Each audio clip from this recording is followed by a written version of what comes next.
We're getting started fast today, boys. Hey friends, Ash here. Welcome back to Gents. 10 compliment pulling fragrances for fall.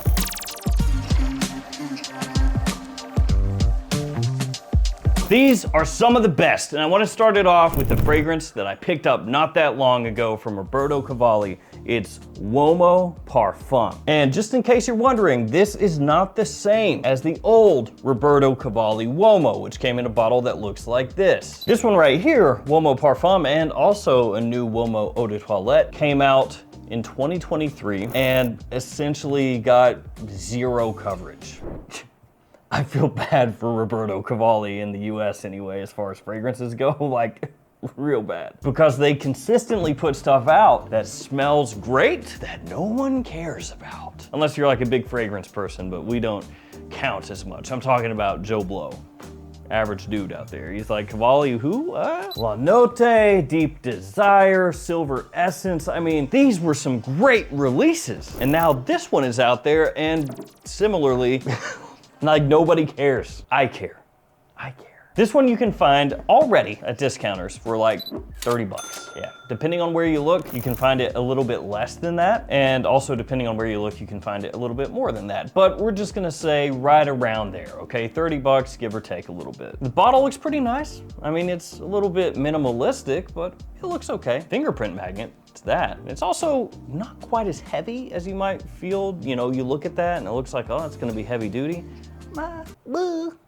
And the note breakdown is unbelievably boring, so they put zero effort into that. But the fragrance is pretty good. Let's give it a spray. 4-3. It's sweet, almost honeyed sweet, slightly syrupy sweet, with a little bit of like a warm spiciness to it, a warm spicy aspect. It's got a nice ambery scent profile to it without the powdery aspects that come along with amber a lot of times. And while it might remind you a couple bits and pieces of some other things out there, what it does here, it does extremely well. Great evening fragrance, nice fall, wintertime scent that's gonna set you apart for a dirt cheap price point. Yeah, Cavalli Uomo Parfum. Who knows how long it's gonna be available for, but for now, that's nice. I've not bought the Eau de Toilette version of this yet. You know, this bottle style, the Eau de Toilette, so I can't tell you how that one comes across, but this Parfum, real good. And I am hopeful that they come out with some flankers that are actually around for a little while, or heck, if they wanted to re-release, you know, Deep Desire and La Notte and all those, man, that'd be awesome. But here lately, Cavalli basically is like, oh look, here's something really good. Oh, it's for a good price too. Oh, it's gone. That's too bad, should have got it. So thanks Cavalli, I really appreciate that. Blah. All these are gonna be linked in the description. Feel free to check them out there. If you're on TikTok, throw me a follow, Gents, and codes. The codes for JOMASHOP, Max Roma changed, so make note of those changes because without fail, I get emails from people who are like, hey man, the code, it doesn't work. Change, dude. Come on. And then there are all those other codes as well. So use those anytime you shop at those websites. Let's keep it moving. Up next, let's do something a little bit different. Gucci Guilty Elixir. Guilty Elixir. So a number of people probably with this fragrance would be like, I don't know about fall time for that one. Oh, that'll work during fall, for sure. Come on. Orange blossom, vanilla, orris, some of the notes in this one gets compared to the smell of Reflection Man from Amouage. But this one is a little bit deeper, you know, a little bit heavier than that one. That vanilla, of course, coming across pretty prominent off the top and into the dry down. Slightly powdery, but still really appealing. Nice performance. Only drawback, if you consider this a drawback, is the price. It's not cheap. It's $190 full retail, which, to be fair, there are things coming out nowadays that are more expensive than that, but that still is toward the upper end of designer fragrances. And this one is sometimes a little bit harder to find at discounters. When it is available at discounters though, you can get it for a decent amount off from that retail. I think like 50 to 70 bucks off typically. Dolce & Gabbana's The One Eau de Parfum. This is good. This is a nice one. It's like I'm trying to convince myself, no, I really believe it. Is it nice? This fragrance has been one that I've just always loved, man. Just like first time I smelled it, thought it was so good. Going back to the Eau de Toilette, the original, same thing when that came out. I remember smelling that in the store for the first time and just being like, ooh. The knock on it has always been the performance. Performance is not amazing, but nowadays people want performance more than ever before. It's tongue twister, which is a bummer for fragrances like this that smell amazing, that get compliments, that are perfectly suited for certain situations, dates, is this one. But they get overlooked because people will go, oh, what's the longevity like on that thing right there? About how long that lasts? You go, oh, it's that one maybe 6 hours. Oh, 6 hours, man. That's pretty bad, dude. That ain't very good, is it? No, sir. I prefer my longevity, 16 minimum. I'll just about get it done. I don't know. What's that projection like? It's good. It's got a big projection. Tell me about it. Tell me about that projection. So it gets overlooked a little bit, at least as much as you can say about a fragrance that's considered kind of a modern masterpiece, at least by me. Warm, sexy, sweet, again, perfect for a date and a big compliment puller. This is a magnetic kind of fragrance. It's kind of stupid to say, but it is. It's one of those fragrances where people smell it and they're just like, you know, trying to catch another whiff. Le Beau Le Parfum from JPG. This right here was my most complimented fragrance of last year of 2023, and I have to include it for that reason. It has stuck to my finger. There's like a little gap in the ring, and it has pinched my skin. There it goes. Pinched my skin. I'll probably get that before I forget about it. Where do you go? Oh, there you are. It smells really, really, really, really good. Ah, yeah. For cool weather, this is like that perfect balance of sweet and fresh, where there's enough density to it that it's gonna last when it's cold outside, but then that sweetness, that tropical feel that this one has, that bit of freshness off the top is really alluring. Yeah, it's amazing how much this stuff has grown on me. For a while, a long while, in the US, this was pretty hard to find. I mean, basically discounters, that was it. Couldn't find it anywhere else, but now it's a bit easier to find, thankfully. It's worth it, even at retail, and the retail price is not really that crazy with this one either. I don't know if it's still the same. I would have to check again, but I did notice last time I talked about, I think it was this one, maybe it was Paradise Garden, one of those, but last time I talked about it, there were some stores, discount stores, that were selling it for above MSRP, but you can find it from JPG at MSRP now in the US. So be aware of that. If you see this at a discounter for like $190, something like that, don't pay that price. Check it out at full retail first. If it's above full retail, don't do that.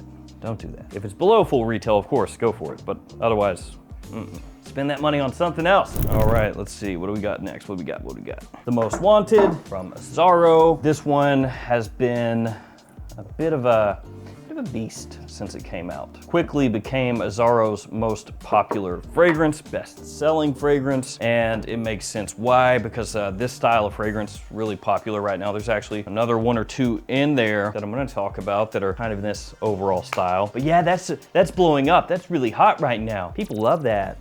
Super. And of course, I'm talking about that amber, woody, caramel, toffee, chestnut kind of vibe. Not that this has all those things, but fragrances in that style. And this is one of the best. Nice little fresh pop off the top when you first spray it on, and then a really pleasant sweetness as this dries down. A warm sweetness, not an overwhelming, sugary, you know, cotton candy, bubblegum kind of sweetness, not that vibe. This is another one that sells out, decently.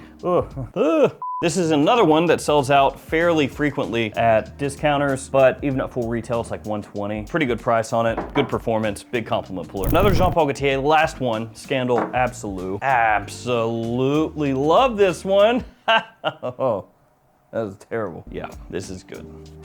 The other Scandal fragrances, the original and Le Parfum, have always worked really well for me, and this one just takes things up another notch.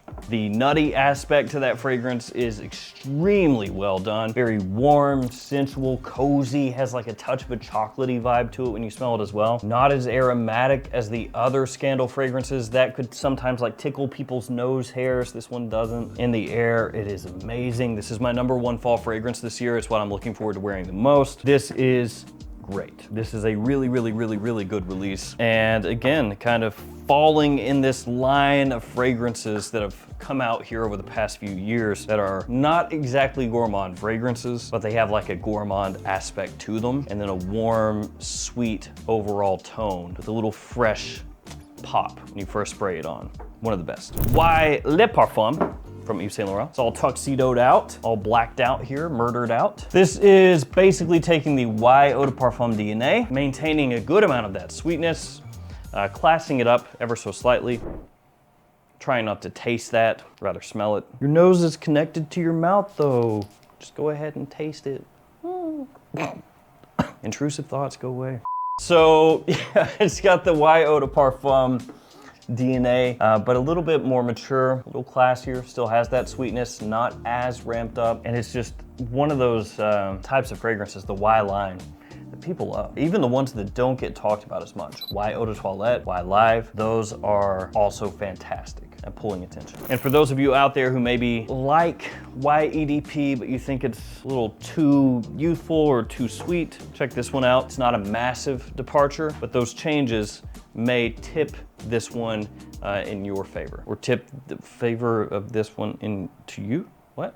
Invictus Victory Elixir. I love this stuff. Ooh, yeah.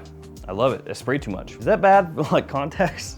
Spray all that and walk into it. This is like all clings to your contacts, dries them out on contact, shrivels up to your eyes. Ah! My eye! Go to the eye doctor and be like, what do you do? Oh, I sprayed Invictus Victory Elixir in my face like a moron. Thought it'd be cool to just spray it. So a lot of vanilla in this one, a really pleasant vanilla, and even has a little, you know, little LeBeau touch to it as well. It is sweet, real sweet, so you gotta like that, but I think it's amazing. I think fall and winter time during the evening, if I was looking for something that projects well, lasts a long time, has a good dose of vanilla, that'd be one of the absolute first fragrances I reach for. Love it. Valentino Uomo, Born in Roma Intense. These two are kind of like joined at the hip for me, just like that right there. Yeah. They came out around the same time frame. You would use them at a lot of the same times. They both have a decent amount of vanilla, a good amount of vanilla, a lot of vanilla, okay? I was trying to downplay it. There's a lot. And both of them in the air. Really, really good. I would say between the two, Born in Roma Intense is a little more versatile. I think you can use it in more situations. Invictus Victory Elixir, again, absolutely amazing. But this one, a lot of people are gonna think of as more of like evening scent or a dead of winter scent, something like that. Whereas this one, you could wear a little more easily during the day. Has some lavender in there, a bit of vetiver as it dries down. But again, both of these, stunning fragrances. And two that just, as I have harped on, when you smell them in the air, when you are wearing these and you catch a waft of them, they are electric. And then Stronger With You Intensely from Emporio Armani. Another one that has become more easy to find in the US. You can find it at retailers now. It's not that expensive at retail. Lasts forever, projects like a beast. Very sweet, similar in styles somewhat to fragrances like these over here, Scandal Absolute, The Most Wanted. Again, you smell these side by side. They don't smell the same, but they're, you know, in a similar mindset, if that makes sense. It doesn't? Okay, we're still going with it. And not that the original Stronger With You is bad or anything, it's not, but Stronger With You Intensely really helped kickstart that line and pushed it to what it is today, and is still a fragrance that gets the job done that people love. So there we go, 10 fragrances. If you're after compliments, these will help you get those. I think legitimately, had I owned this when I filmed my top 10 fall list, that it would have made it there. Yeah, somewhere, I don't know, somewhere 5 through 8, probably. I like that. It's a good bang for buck. Thank you guys. Stay safe out there. See you tomorrow with another fragrance video. See you later.